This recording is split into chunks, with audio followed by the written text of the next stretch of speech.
मंडलायुक्त आंजनेय कुमार सिंह की अध्यक्षता में संभागीय परिवहन प्राधिकरण मुरादाबाद की कमिश्नरी सभागार में बैठक आयोजित की गई। बैठक में प्रस्तुत मदों पर विस्तृत विचार विमर्श किया गया।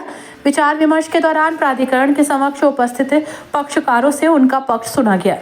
बैठक में विचार के उपरांत मोटरयान अधिनियम 1988 की धारा 82(1) के अंतर्गत अनुज्ञाधारियों के स्थायी सवारी गाड़ी के परमिट हस्तांतरण हेतु प्राप्त 2 आवेदन पत्रों पर विचार कर निर्णय लिया गया।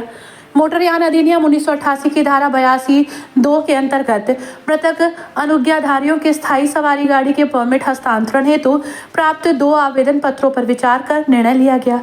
संभाग के अराष्ट्रीयकृत निजी बस मार्गों पर नए स्थायी सवारी गाड़ी हेतु प्राप्त 35 आवेदन पत्रों पर विचार कर निर्णय लिया गया। इसी प्रकार से मोटरयान अधिनियम 1988 की धारा 82(1) के अंतर्गत मुरादाबाद केंद्र से संचालित सीएनजी ईंधन युक्त ऑटो रिक्शा का परमिट हस्तांतरण प्राप्त 53 आवेदन पत्रों पर विचार कर निर्णय लिया गया। मोटरयान अधिनियम 1988 की धारा 82(2) के अंतर्गत मुरादाबाद केंद्र से संचालित सीएनजी ईंधन युक्त ऑटो रिक्शा मृतक अनुज्ञाधारियों के परमिट हस्तांतरण हेतु प्राप्त 2 आवेदन पत्रों पर विचार कर निर्णय लिया गया। यात्री वाहनों परमिट नवीनीकरण करने हेतु प्राप्त 3 आवेदन पत्रों पर विचार कर निर्णय लिया गया। सीएनजी ऑटो रिक्शा के स्वीकृत हस्तांतरण के परमिट नवीनीकरण करने हेतु प्राप्त 6 आवेदन पत्रों पर विचार कर निर्णय लिया गया।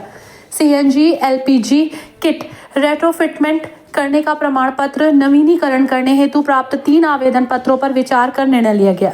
मार्ग संख्या 10 ट्रांसपोर्ट नगर सयबिलारी पर नए परमिट प्राप्त करने हेतु 4 आवेदन पत्रों पर विचार कर निर्णय लिया गया। बैठक में जिलाधिकारी मुरादाबाद मानवेंद्र सिंह, उप परिवहन आयुक्त बरेली संजय सिंह, सचिव संभागीय परिवहन प्राधिकरण, संभागीय परिवहन अधिकारी प्रशासन राकेश कुमार सिंह, संभागीय परिवहन अधिकारी प्रवर्तन श्री प्रणव झा तथा वाहन संगठन के पदाधिकारी और सदस्य मौजूद रहे।